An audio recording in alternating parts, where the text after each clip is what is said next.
ঠিক না মা? শুদ্ধ বৈষ্ণব থেকে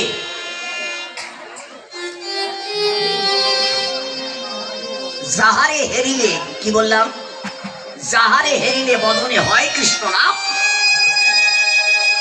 অবশ্যই জানিবে সেজন বৈষ্ণব। বৈষ্ণব চিনিতে নাহি পারে দেবতার শপথি। ঠিক আছে, আমার কথা ভুল প্রমাণ করাতে পারলে কীর্তন ছেড়ে দেবো। বোঝা গেছে মা? এবার প্রশ্নটা আছে কি, মন্দিরে কি ভগবান থাকে? এর তত্ত্ব কি? ভগবান কি মন্দিরে প্রসাদ সেবা করে? এর তত্ত্ব কি? আছে ও মা? শোনো মা, শোনো। দুই, কাকে পেলে কাকে ধরলে আমি সেই পরপরে যেতে পারি? সুন্দর প্রশ্ন না? আজকে শুনুন, যে মন্দিরে আপনাকে ভগবানকে সেবা দিচ্ছে, এই মন্দিরে কিন্তু ভগবান থাকে না। যদি বলেন প্রমাণ, আমি ভাগবতের কথা বলছি। মন্দিরটা উপলক্ষ মাত্র। যেমন শ্মশানে গেলে শ্মশানে একটা বৈরব আসে, আসে না? এখানে আসতে হবে, এই প্রভু আমি অন্যায় করেছি। কিন্তু মন্দিরে ভগবানকে দর্শন করলে সেই বৈরবটা জন্ম নেয়। প্রভু, আমি তোমার সন্মুখে এসেছি, আমি কত অপরাধ করেছি, তুমি আমায় ক্ষমা করে দাও। ভগবান কোথায় থাকে? প্রশ্ন নাম্বার 1, শ্রীমদ্ ভাগবতের কথা। এই মাসে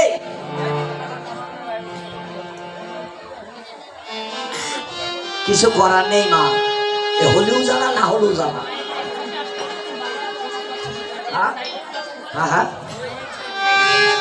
অনেক জায়গা আছে, কথা তো মিথ্যা নয়। ভগবান কোথায় থাকে? যেদিন সমুদ্র মন্থন হয়েছিল, একদিকে অমৃত একদিকে গরল বিষ হয়েছিল। যারা বৈষ্ণব, যারা সাধুগুরু বৈষ্ণব, আমার কথা ফেলতে পারবেন না। সেদিন ওই বিষ পান করেছিল, নাম কি জানেন? ভোলানাথ মহাদেব। মহাদেবের আরেক নাম নীলকণ্ঠ। আমি একটা কথা বলি, কারণ সনাতন ধর্ম যদি টিকে থাকতে হয় তাহলে আপনাদের কিছু জানার প্রয়োজন আছে। এবার সেদিন যখন বিষ পান করছে, ওই বিষকে লক্ষ্য করে ভোলানাথ বলেছিল, বিষ তুমি আমার কণ্ঠের নিচে নেব না। বলেছিল কেন? এই কণ্ঠের নিচে এই বাসায় কে আছে? সেদিন ভোলানাথ বলেছিল, এই বাসায় আমার গোবিন্দ আছে, এই বাসায় আমার গোবিন্দ আছে। আমার গোবিন্দের কাছে তুমি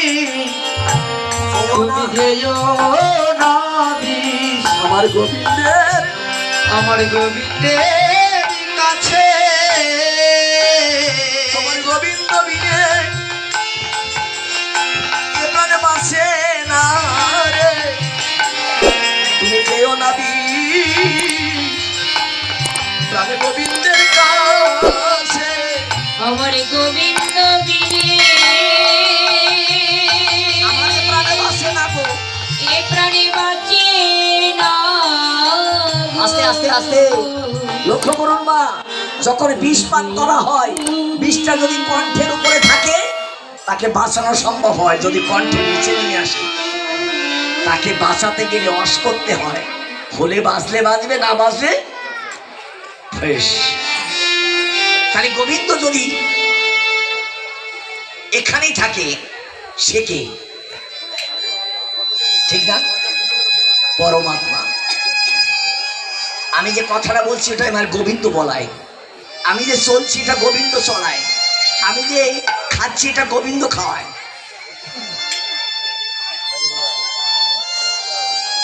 ঠিক বললাম তো? আর আমি যেদিন চলে যাব সেদিন আর আমার কেউ ভালোবাসবে না। হরি বল, হরি বল।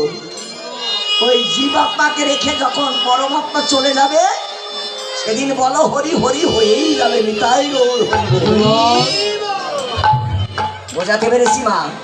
তুমি যত সুন্দর দেখতে হও না কেন মা, সেদিন তোমার স্বামী তোমার কাছে থাকবে না। কেন? গোবিন্দ চলে গেছে গো মা। তাই গোবিন্দ যতদিন দেহে আছে ততদিন তোমায় ভালোবাসবে, যেদিন থাকবে না সেদিন তোমাকে শ্মশানে চিতায় নিয়ে যাবে। হরি বল, হরি বল। এবার দ্বিতীয় প্রশ্ন, ভগবান কি খায়? কথাগুলো শুনবে মা, কি সুন্দর প্রশ্ন করছে একের পর এক। ভদ্রলোক এখন এখানে আছে, ভগবানকে সেবা দিলাম না, জল তুলসী নিবেদন করলাম। আচ্ছা, এখানে যারা বসে আছেন সাধুগুরু বৈষ্ণব, আপনারা কি ভগবানকে সেবা দিতে, ভগবান খেতে দেখেছেন?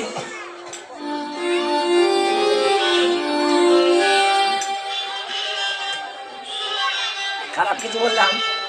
আচ্ছা, আপেল, আঙুর, বেদানা, নাশপাতি কত কিছু নিয়ে আসি না মা? তাহলে ভগবান খায়? কে করি কিছুক্ষণ পরে ও মা বলে কি খাবো, বলে খা। তাহলে ভগবান কি খায়? ঠিক না মা? শোনো মা, ওই যে প্রসাদটা নিবেদন করি না, ওর সঙ্গে কতটুকু ভক্তি মিশ্রিত আছে, ভগবান ভক্তিটুকু আস্বাদন করে, প্রসাদ নয়। হে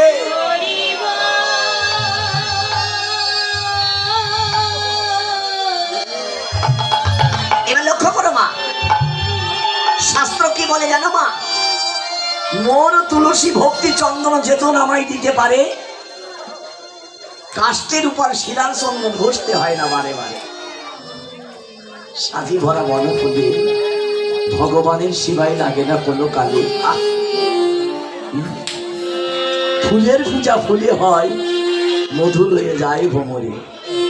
কি সুন্দর কথা গো মা, আমার কথা নয়, গ্রহণের কথা। তুলসী পাতা মা আমরা গোবিন্দের সেবায় দিই না?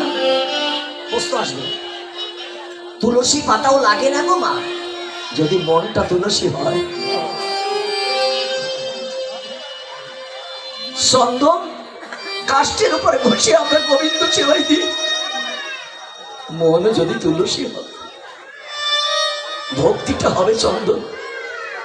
মোর তুলসী ভক্তি চন্দন যেজন আমায় দিতে পারে, কাষ্ঠের উপর শিলার চন্দন ঘষতে হয় না বারে বারে।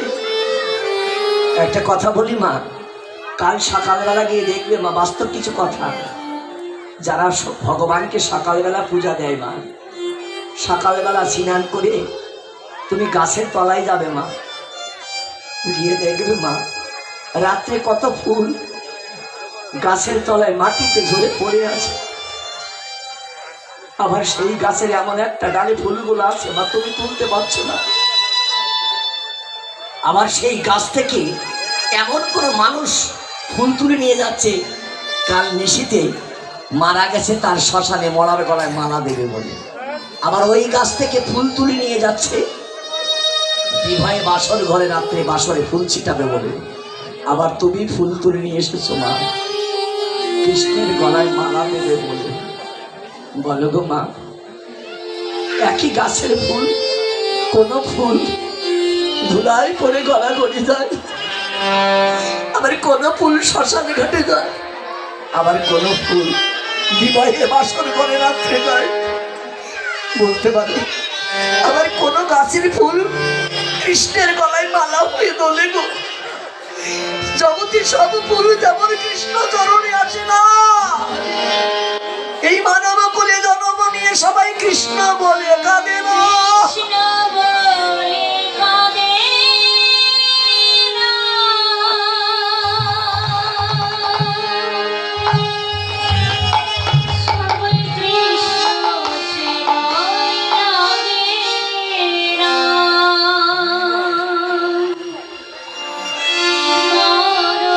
বলতে পারো মা, যাকে ভালোবেসে আজ সারা জীবন আমি পথে পথে কৃষ্ণ নাম করলাম, যাদের মুখে হাসি ফোটাতে গিয়ে কোনদিন নিজের আহার নিদ্রা ত্যাগ করে পথে পথে ঘুরলাম, তারাই আমার জীবনে পর হয়ে গেল।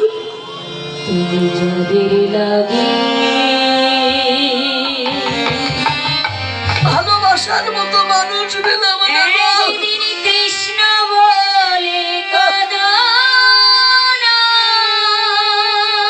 হরি বল। আজ তো তারা তোমার কেউ আপন হলো না। করো মা, যতদিন যায় তত ভাবি হে গোবিন্দ হে গৌর হরি,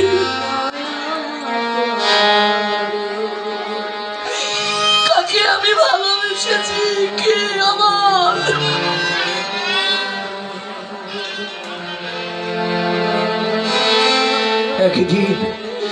একদিন সবাই আমাকে ভুলে যাবে,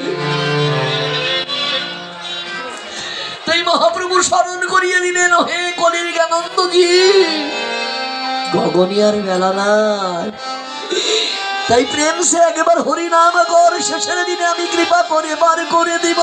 হরি